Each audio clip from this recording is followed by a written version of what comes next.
कार्यक्रमका श्रद्धेय अध्यक्षज्यू, कार्यक्रमका मुख्य अतिथि, मानवाधिकार तथा शान्ति समाजका संस्थापक अध्यक्ष श्रद्धेय कृष्ण पहाडीज्यू, मानवाधिकार आन्दोलनका अग्रणी व्यक्तित्व सुशील प्याकुरेलज्यू, लोककवि अर्जुन पराजुलीज्यू, आदरणीय कृष्ण दाई, ओमकान्त दाई लगायत प्रेस युनियनका महासचिवज्यू, यहाँ उपस्थित अन्य सम्पूर्ण मेरो मान्यवरहरू, उपस्थित साथीहरू, यहाँहरू सबैमा मेरो हार्दिक अभिवादन, नमस्कार, जय नेपाल। आज अहिंसा दिवस। म प्रारम्भमा सम्पूर्ण ज्ञात अज्ञात शहीदहरूलाई सम्झन चाहन्छु, उहाँहरूप्रति भावपूर्ण श्रद्धाञ्जली अर्पण गर्न चाहन्छु। महात्मा गान्धीलाई सम्झन चाहन्छु, उहाँप्रति पनि भावपूर्ण श्रद्धाञ्जली अर्पण गर्न चाहन्छु। यो पवित्र दिनले हामी सबैलाई अहिंसालाई मूल मन्त्र मान्दै जीवनमा त्यसको अभ्यास गर्ने प्रेरणा दियोस् भन्ने शुभकामना पनि व्यक्त गर्न चाहन्छु। महात्मा आफ्नो कुराहरू सुनाउनका लागि पटक पटक सत्याग्रह गर्नुहुन्थ्यो। सत्याग्रह किन गर्नुहुन्थ्यो, यसका पछाडि थुप्रै तर्कहरू छन्। त्यो मध्येको एउटा कुरा भनेको भारतको स्वतन्त्रता संग्रामको बेलामा सिङ्गो विश्वको ध्यान आकर्षण गर्नका लागि र कहिलेकाहीँ जसका विरुद्ध सङ्घर्ष गरिराखिएको छ त्यसको ध्यान आकर्षण गर्नका लागि पनि उहाँले सत्याग्रह गर्नुहुन्थ्यो। सत्याग्रहमा कष्ट कसलाई हुन्थ्यो? कष्ट आफूलाई हुन्थ्यो, आफ्नै शरीरलाई हुन्थ्यो। आफूलाई कष्ट दिएर अरूको ध्यान आकर्षण गराउने सत्याग्रहको विधिलाई उहाँले अँगाल्नु भएको थियो। महामहिम भारतका प्रधानमन्त्री श्री नरेन्द्र मोदीले हामी सबैलाई व्यवस्थापिका संसदको बैठकमा आएर सम्बोधन गर्ने बेलामा पटक पटक महात्मा गान्धीलाई स्मरण गर्नुभएको थियो। बुद्धको यो पावन भूमिमा शस्त्रबाट शास्त्रसम्मको यात्रा तय गरेकोमा हामीलाई शुभकामना पनि दिनुभएको थियो। म यो पवित्र दिनमा भारतीय प्रधानमन्त्री श्री नरेन्द्र मोदीलाई विनम्रतापूर्वक स्मरण गराउन चाहन्छु। आज साँच्चीकै भारतले नेपाललाई केही कुराहरूको बारेमा स्मरण गराउन चाहेको हो भने पनि, केही विषयहरूमा ध्यान आकर्षण गराउन चाहेको हो भने पनि, आज गान्धीले जीवनभर अभ्यास गर्नुभएको त्यो विधिका सर्वथा त्यसको खिलाफमा गएर आम नेपालीलाई कष्ट दिएर, नेपालीको जीवनमा थप कष्ट पुर्याएर भारतले नेपालको ध्यान आकर्षण गराउन सक्दैन। क्षमा गर्नुहोला, यो बाटो निन्दनीय छ, यो बाटो मानवता विरोधीको अपराध हो। नाकाबन्दीका विरुद्ध हामी छौं भनेर आज हामी सबैजना यहाँ उभिएका छौं। आज कृष्ण पहाडी दाईको समीपमा बसेर कवि अर्जुन पराजुलीको कविता सुन्दै गर्दाखेरि नागरिक आन्दोलनको याद आएको छ। 62-63 को समयको याद आएको छ। 62-63 को आन्दोलनको पछाडिको हाम्रो एउटा मुख्य कुरा भनेको हामी संविधान सभाबाट संविधान बनाउन चाहन्थ्यौं। संविधान बनाउने हाम्रो चाहना मूलतः पूरा भएको छ। हामीले भर्खर मात्र यो काम सम्पन्न गरेका छौं। यो संविधान बनाउँदै गर्दा संविधान सभाभित्र हामी 2 दर्जनको हाराहारीमा दलहरू थियौं। दल हुनुको अर्थ हाम्रो विचार फरक थियो, हाम्रो मान्यताहरू फरक थिए। यति धेरै दलहरूको बीचमा एउटै विषयमा समझदारी कायम गर्ने कुरा सजिलो थिएन। दलभित्र पनि हाम्रो आफ्नै मतहरू फरक फरक थिए, अहिले पनि छन्। त्यो भित्र समझदारी गर्ने कुरा पनि गाह्रो थिएन। राजनीतिक दल मात्रै होइन, राजनीतिक दलहरूले प्रतिनिधित्व गरेको संविधान सभा भन्दा बाहिर यहाँभित्र हामी फरक फरक समुदायकाहरू छौँ, फरक फरक भूगोलमा बस्नेहरू छौँ। यहाँ पनि हाम्रा फरक फरक मतहरू छन्। ती सबै मतहरूलाई संयोजन गर्ने कुरा पनि गाह्रो थिएन। 2 संख्याको मात्र कुरा हुन्थ्यो भने हामीले गएको साल माघ 8 गते नै नेपाली कांग्रेस र नेकपा एमालेसँग संविधान जारी गर्ने प्रष्ट 2/3 बहुमत थियो। त्यसैले हामीले केवल संख्याको भरमा मात्रै संविधान जारी गर्न चाहेका थियौं। हामीलाई थाहा थियो संविधान जारी गर्दै गर्दा थुप्रै असन्तुष्टिहरू संविधान सभा भित्र पनि हुन्छ, संविधान सभा बाहिर पनि हुन्छ। सबैले एकैपटक स्वीकार गर्ने संविधान बनाउन सकिँदैन। संविधान एउटा जीवन्त प्रक्रिया पनि। यो संविधानलाई क्रमैसँग समाजको चेतनाका आधारमा, आवश्यकताका आधारमा संशोधन गर्दै जाने पनि। त्यसकारणले गर्दा हामी संविधान निर्माण गर्दै गर्दा संविधान सभा भित्र पनि संविधान सभा बाहिर पनि सकेसम्म बढीलाई समझदारीमा ल्याउन चाहन्थ्यौं। सकेसम्म बढीका बीचमा सहमति निर्माण गर्न चाहन्थ्यौं। संविधान सभाभित्र एउटा समझदारी निर्माण भयो, तर संविधान सभा भन्दा बाहिर हामीले जसरी सोचेका थियौं त्यस्तो केही समझदारी निर्माण हुन सकेन। म हिजो मात्र विराटनगर गएर आएँ। केही दिन अगाडि बुटवल भैरवामा गएर आएँ। त्यहाँको साथीहरूसँग भेटेँ। अहिले आन्दोलनमा रहनुभएका पार्टीका साथीहरूलाई पनि हामी फरक फरक पार्टीका युवा साथीहरूले काठमाडौँमा उहाँहरूसँग हामी धेरै पटक बसिसक्यौँ।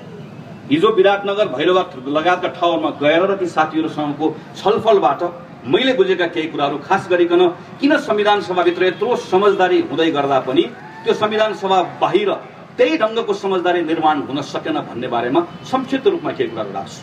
पहिलो केही गल्तीहरू, कमजोरीहरू हामीले स्वीकार गर्नुपर्छ। हामी भनेर भन्दै गर्दा म नेपाली कांग्रेसको सदस्य छु। मेरो पार्टीले, हामी सँगसँगै अहिले सहयात्रा गरिरहेको पार्टीहरूले पनि स्वीकार गर्नुपर्छ, हामी केही ठाउँमा चुकेका छौँ। मैले देखेको सबैभन्दा पहिला यी ठाउँहरूमा गएर छलफल गर्दै गर्दा मैले कहाँ चुकेको पाएँ भने हामीले सही ढङ्गबाट संवाद गर्न सकेनौँ। हाम्रा कुराहरू संविधानभित्र के छन् भन्ने कुरा तल जनतालाई बताउन सकेनौँ, संविधानभित्र के छैनन् भन्ने कुरा तल जनतालाई बताउन सकेनौँ। आज काठमाडौँमा ठुलो हल्ला छ। तल मधेसको आन्दोलनकारी साथीहरूले अङ्गीकृत नागरिकता पाएको व्यक्तिहरूले पनि नेपालका सबै पदमा जान पाउनुपर्छ भनेर मागिराख्नु भएको छ। तर क्षमा गर्नु होला, म तल आन्दोलनमा गएका साथीहरूसँग भेटेर आउँदै गर्दा मैले कहीँ पनि आन्दोलनको यो माग भएको पाइनँ। तर आन्दोलनमा ठुलो भ्रम के छ भने नेपाली एउटा नागरिक जसले वंशजको आधारमा नागरिकता प्राप्त गरेको छ, नेपालभन्दा बाहिरको अर्को कुनै विदेशी महिलासँग विवाह गर्यो भने त्यसबाट उसबाट जन्मने सन्तानले जसले वंशजको नागरिकता प्राप्त गर्छ, त्यो वंशजको नागरिकता प्राप्त गर्दैन, उसले अङ्गीकृत नागरिकता प्राप्त गर्छ भन्ने ठुलो भ्रम तल आन्दोलनकारीको बिचमा रहेको पाइन्छ। यहाँ काठमाडौँतिर आयो, पहाडका जिल्लाहरूतिर गयो, एउटा ठुलो भ्रम देखिन्छ, बर्बाद हुन लाग्यो। जनसङ्ख्याको आधारमा निर्वाचन क्षेत्र भयो भने हाम्रो पहाडहरूको प्रतिनिधित्व के होला, हिमालको प्रतिनिधित्व के होला? तल मधेसमा गयो भने फेरि के कुरा सुनिन्छ भने जनसङ्ख्या मधेसमा धेरै हुने, 165 निर्वाचन क्षेत्रमध्ये तिमीहरू हिमाल र पहाडले 100वटा लिएर जाने, हामीलाई जम्मा 60-65 सिट मात्र छोड्ने। संविधानमा भएको व्यवस्थाले के भन्छ? संविधानमा भएको व्यवस्थाले भन्छ 6000 भएको मनाङको पनि एकजना प्रतिनिधित्व यो संसदमा आइपुग्छ, 8000 भएको मुस्ताङको पनि एकजना प्रतिनिधि यो संसदमा आइपुग्छ, 40000 भएको रसुवाको पनि एउटा प्रतिनिधि यो संसदमा आइपुग्छ। अनि 165 निर्वाचन क्षेत्रको वितरण गर्दै गर्दा मधेसका 20 जिल्लाले 79 सिट प्राप्त गर्छ, जुन भनेको 50% जनसङ्ख्या भएको तराई मधेसका जिल्लाले 48% सिट प्राप्त गर्छ। वास्तवमा जनसङ्ख्याको आधारमा प्राप्त गर्नुपर्ने 82 थियो, प्राप्त कति गर्छ? 79 गर्छ। त्यो 3 सिट कहाँ जान्छ? त्यो 3 सिट हिमालको भारी बोक्दा जान्छ, मनाङ र मुस्ताङको भारी बोक्दा जान्छ। यही कुरा विराटनगरमा गएर तल साथीहरूलाई भन्दै गर्दा तपाईँ मनाङको भारी बोक्न चाहनुहुन्न, मुस्ताङको भारी बोक्न चाहनुहुन्न भन्दै गर्दा मधेसको साथी, थारू साथी हाँसी हाँसी भन्छ मनाङ र मुस्ताङको भारी मलाई पनि बोक्नुहोस्। अर्थात् हामी सही ढङ्गले संवाद गरिरहेका छौँ। समानुपातिक समावेशी प्रतिनिधित्वका सन्दर्भमा पनि ठुलो भ्रम छ। संविधानको प्रस्तावनामा राख्यौँ, संविधानले यसलाई सिद्धान्तको रूपमा स्वीकार गर्यो, एउटा कमजोरी हामीले गर्यौँ, सामाजिक न्यायको हकमा यसलाई त्यही बेलामा राखेर लिएर जानु पर्थ्यो। प्रधानमन्त्री आफैले भन्नुभयो यहीभित्र मलाई दबाब छ, यो कुरा कमजोरी भएको हो, म संविधानको संशोधनबाट तत्काल यसलाई सम्बोधन गर्छु भनिसके पछाडि यो विषयका बारेमा पनि कुनै अलमल छैन। अरू तल उठेका संविधानसँग जोडिएका तमाम विषयहरू कि संविधानभित्र छ कि एउटा संशोधनबाट संविधानमा राख्न सकिन्छ, यसका बारेमा कोही उत्तेजनामा आउन पनि आवश्यक छैन, कोही डराउन पनि आवश्यक छैन। यहाँनिर एउटा कमजोरी भयो भन्ने ठान्दछु। दोस्रो कमजोरी कहाँ भयो? दोस्रो कमजोरी समानुभूतिका सन्दर्भमा भएको छ, एम्प्याथीका सन्दर्भ। मधेसमा गयो, कति लामो समयदेखि आन्दोलन भयो, आन्दोलनका क्रममा ठुला ठुला हिंसात्मक घटनाहरू भएका छन्। टिकापुरमा जसरी वरिष्ठ प्रहरी अधिकृत लगायतका केही प्रहरीहरू मारिनुभयो, महतरीमा जसरी एम्बुलेन्सबाट झिकेर प्रहरी मारियो, के त्यो आन्दोलन थियो? के ती आन्दोलनकारी थिए? त्यो अपराध थियो, त्यो विशुद्ध रूपमा अपराध थियो र त्यो अपराधमा संलग्न भएको एकजनाले पनि क्षमा पाउनु हुँदैन। कुनै पनि आन्दोलनको नाममा, कुनै पनि पार्टीका नाममा, कुनै पनि संवादको नाममा एकजनाले पनि क्षमा पाउनु हुँदैन। यो सँगसँगै त्यो आन्दोलनको क्रममा 41 जना नागरिकहरू मारिएका छन्। एकजना नागरिक यही काठमाडौँको Kalimati engineering college, Kathmandu engineering कलेजमा फोटोकपी मसिन अगाडि बसेर फोटोकपी गरेर विद्यार्थीलाई बाँडेर महिनाको 8-10 हजार रुपियाँ कमाएर आफ्नो छोरालाई महत्तरीमा प्राइभेट स्कुलमा पढाउने सपना बोकेर बसेको विनय चौधरी, जसले खबर पाए आन्दोलनमा हिँडेको होइन, सडकको पेटीमा हिँडिरहेको आफ्नो 17 वर्षको छोरा ट्युसन पढेर फर्कँदै गर्दा छोराको निधारमा गोली लागेर निर्दोष नागरिक सडकमा मारिएको खबर पाएर आत्तिएर बस लिएर घर पुग्न पाउँदा नपाउँदै केही दिन उनले टिक्न पाउँदा नपाउँदै आफ्नो अगाडि त्यही जाँदा जाँदा उनले खबर पाए प्रहरीको अर्को गोलीबाट उनको छोरा रोहन चौधरी जसरी मारिएको थियो, उनको पिता गणेश चौधरी पनि त्यही ढले। छोराको दाह संस्कार गर्न गएको बाले आफ्नो बाबाको पनि दाह संस्कार गरेर अहिले उनी कपाल मुण्डन गरेर त्यहाँ बसेका छन्। के 40-41 जना त्यति धेरै नागरिकहरू मर्दै गर्दा, त्यत्रो निर्दोष सुरक्षाकर्मीहरू आन्दोलनको नाममा मारिँदै गर्दा त्यो बेलामा काठमाडौँले, हामीले सही ढङ्गले त्यो समानुभूति प्रकट गर्न सक्यौँ? त्यो बेलामा हामी रुन सक्यौँ? त्यो बेलामा हामीले संवेदना प्रकट गर्न सक्यौँ? हामी सबैले यसका बारेमा गम्भीर ढङ्गले समीक्षा गर्न आवश्यक छ। त्यसैले म आग्रह गर्न चाहन्छु, आज अहिंसा दिवसको दिनमा यो आन्दोलन टुङ्गिन्छ, यो प्रक्रिया पनि टुङ्गिन्छ, तर यो पटक निहत्था सुरक्षाकर्मीहरूमाथि ज्यान लिने एकजनाले पनि क्षमा पाउनु हुँदैन र राज्यको तर्फबाट पनि कि कोही पनि होस्, कति ठुलो अधिकारी होस्, जोसुकै होस्, हातमा आएको अधिकार दुरुपयोग गर्ने नाममा भएका, जसरी एउटा निर्दोष बालक मारिएको छ, एउटा पिता परिवार थुप्रै यसरी मानिसहरू मारिएका छन्, ती कसैले पनि दण्डबाट मुक्ति पाउनु हुँदैन। हामी दोस्रो यहाँनिर चुक्यौँ भन्ने मलाई लाग्छ। तेस्रो हामी संवेदनशीलतामा चुक्यौँ। संघीयताको विषय, म राजनीतिक विषय त्यसको बारेमा आज धेरै चर्चा गर्न चाहन्छु। हामीले 8वटा प्रदेश भन्यौँ, 6वटा प्रदेश बनायौँ, देशभरि आन्दोलन भयो। आन्दोलन विविध ठाउँमा हुँदै गर्दाखेरि जहाँ जहाँ आन्दोलन भए, मैले विराटनगर गएर भैरवा गएर महसुस गरेको, अनुभूत गरेको कुरा, ठाउँ ठाउँमा आन्दोलन हुँदै गर्दाखेरि सुर्खेतमा भयो, जुम्लामा भयो, ठाउँ ठाउँमा आन्दोलनहरू भयो। के ठिक के बेठिक राजनीतिक तर्क हुन्छ, म यसको बारेमा जान्न चाहन्छु। हाम्रो आफ्ना मतहरू छ, तर ठाउँ ठाउँमा आन्दोलन हुँदै गर्दाखेरि जतिखेर हामीले ती आन्दोलनलाई सम्बोधन गर्यौँ, तर जनतालाई के परेको रहेछ भने नेपालको भूगोलको केही ठाउँमा आन्दोलन हुन साथै त्यो आन्दोलनलाई सम्बोधन गरिहाल्नु पर्ने, तर त्यही भूगोलको केही ठाउँमा आन्दोलन हुँदै गर्दा त्यो आन्दोलनलाई आन्दोलनै नदेख्ने, त्यसका बारेमा उठेको आवाजलाई आवाजै नभन्ने, कम्तीमा हामीसँग एकपटक संवाद पनि नगर्ने। म नेताको कुरा गरिरहेको छैन, अघि अजयजीले चर्चा गर्नुभएको जस्तो म शिखण्डीको कुरा गरिरहेको छैन, म जनताको कुरा गरिरहेको छु। उसले भनिरहेको छ मेरो आवाजलाई सुन्न पनि नसुन्ने। सायद यहाँनिर पनि हामी संवेदनशील हुने कुराहरूमा, नेपालको सन्दर्भमा, भूगोलका हिसाबले, क्षेत्रका हिसाबले, समुदायका हिसाबले कतिपय विषयमा संवेदनशील हुने कुराहरूमा हामीबाट के कमजोरीहरू भएको छन् भन्ने म ठान्दछु। तर यो सबै हाम्रो आन्तरिक कुराहरू, हाम्रो घरभित्रको कुराहरू, यसका बारेमा हामी बसेर छलफल गर्न सक्छौँ, सच्याउन सक्छौँ। भारत नेपालको छिमेकी हो। हामी भारतसँगको सम्बन्धलाई विशिष्ट पनि भन्छौँ, ऐतिहासिक पनि भन्छौँ, र त्यही ढङ्गबाट सम्मान पनि गर्दछौँ।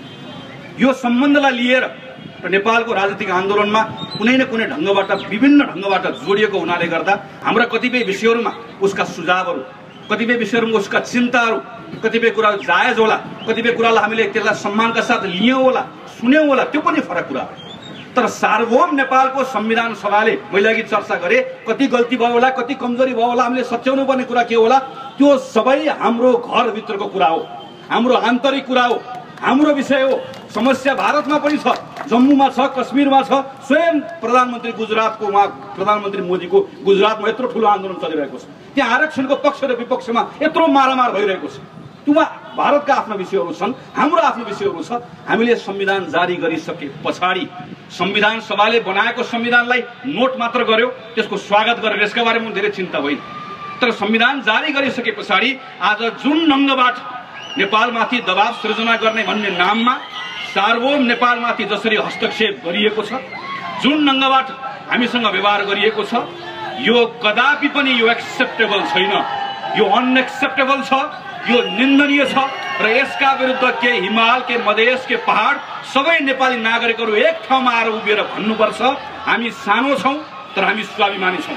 हाम्रो आत्मसम्मानमाथि कसैले प्रश्न उठाउन खोज्दछ भने त्यो बेलामा नेपालले यसको प्रतिरोध गर्छ मात्र होइन, नेपालले यसका निम्ति जस्तो सुकै मूल्य चुकाउनु परे तापनि हामी आफ्नो ठाउँमा उभिन्छौँ भनेर भन्ने बेला आएको छ। म विनम्रताका साथ आग्रह गर्न चाहन्छु, म कसैलाई कुनै उत्तेजनामा ल्याउन पनि चाहन्न। यो सम्बन्ध वास्तवमा विशिष्ट पनि छ, ऐतिहासिक पनि छ, र हामी यो सम्बन्धमा आएको चिसोपनाको कारणले गर्दा वास्तवमा चिन्तित पनि छ। नेपाललाई तत्काल केही समस्याहरू परेको छ। भर्खर मात्र भूकम्पबाट यत्रो मार खेपेको काठमाडौँ वरिपरिका जिल्लाहरूमा आज बिहान मात्र हामीले संसदको बैठकमा छलफल गर्यौँ। सिन्धुपाल्चोक लगायतका जिल्लाहरू त्यसै पनि यति धेरै ठुलो कष्ट सहिरहेको बेलामा यो नाकाबन्दीबाट सरकारले आफ्नो नियमित कामहरू गर्न नसक्दै गर्दा ती जिल्लाका सबैभन्दा सीमान्तकृत मानिसहरूले थप दुःख पाइरहेका छन्। यहाँ त इन्धनको मात्र अभाव छ, त्यहाँ त खाद्यान्नको पनि अभाव छ। मानिसहरूले अघि चर्चा भयो, विद्यालय बन्द हुन थाल्यो, स्वास्थ्य चौकीहरू बन्द हुन थाले, हाम्रो जीवन थप कष्टकर बन्दै गएको छ, हामीले थप दुःख पाएका छौँ। यति मात्र होइन, यही नाकाबन्दीका दौरानमा नेपालभित्रको हाम्रो जुन भावनात्मक एकता हो, हुनुपर्ने हो, खास गरिकन मधेसको साथीहरू र मधेसमै बस्ने पहाडी साथीहरूका बिचमा, मधेसका साथीहरू र मधेसभन्दा बाहिर बस्नेहरूका बिचमा हाम्रो भावनात्मक एकतालाई पनि कता कता यो माथि प्रहार गर्न खोजिएको छ। र त्योभन्दा पनि ठुलो कुरा कतै पनि भारतका कसैले पनि सोचेको छ यो सबै कुराले नेपालको संविधान सभाबाट बनेको संविधानलाई अझै बढीले स्वीकार गर्ने कुरामा मद्दत पुग्छ भन्ने ठानिरहेको छ भने गलत, कदाचित गलत।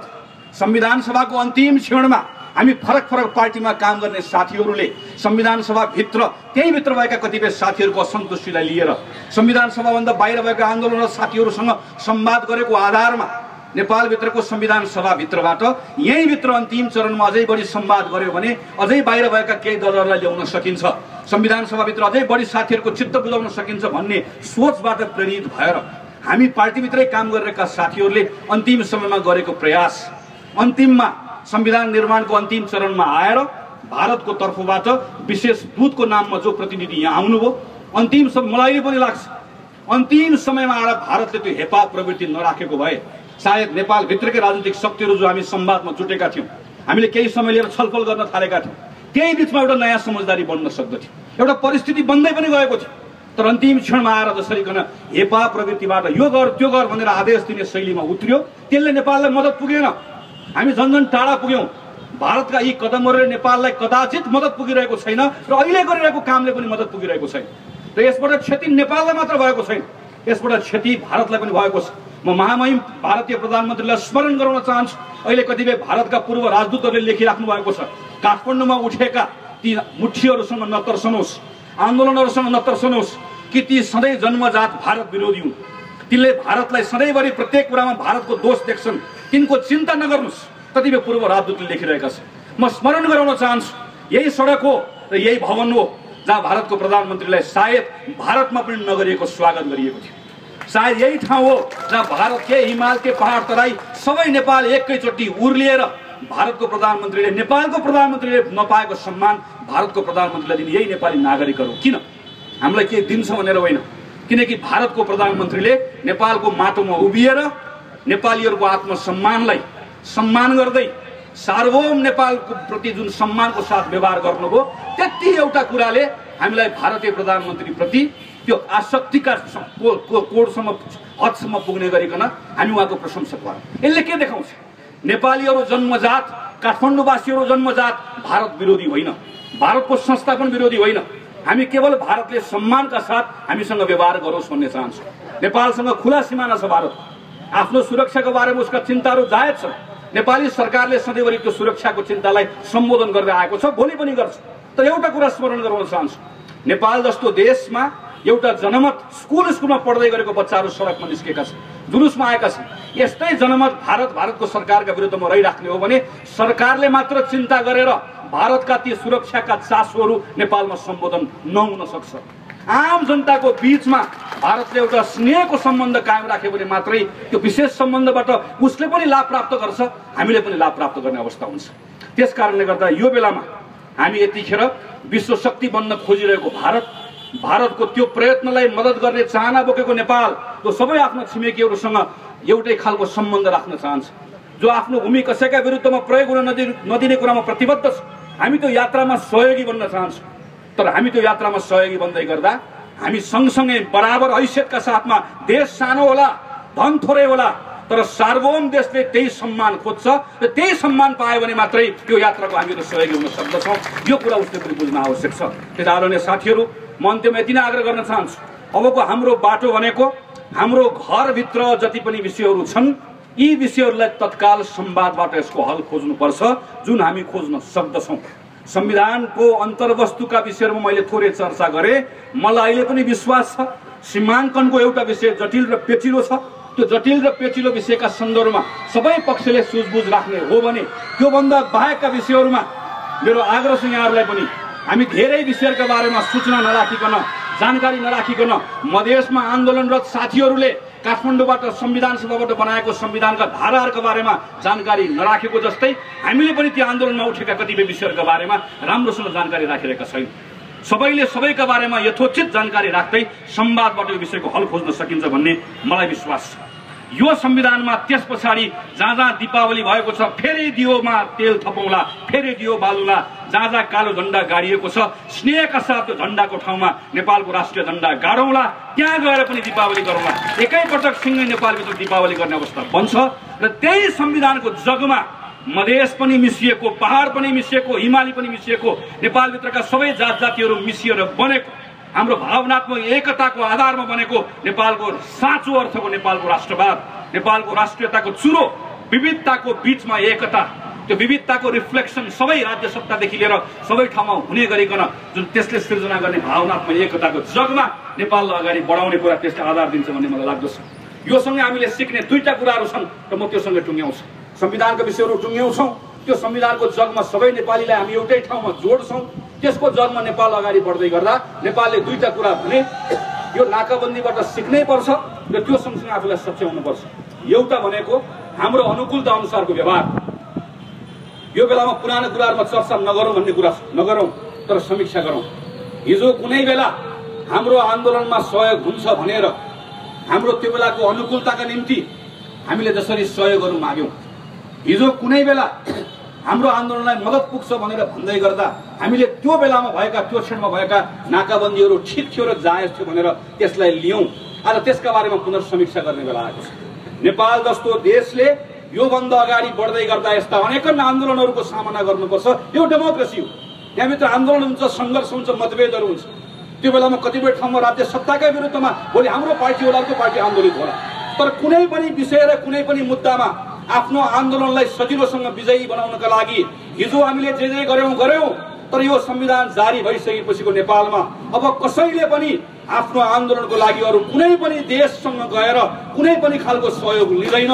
हाम्रो भित्र कुनै पनि सूक्ष्म व्यवस्थापनमा सरकार बनाउने, ढाल्ने, गिराउने यी सामान्य कुराहरू, यसका बारेमा पनि अतिरञ्जित प्रचार गर्न आवश्यक छैन।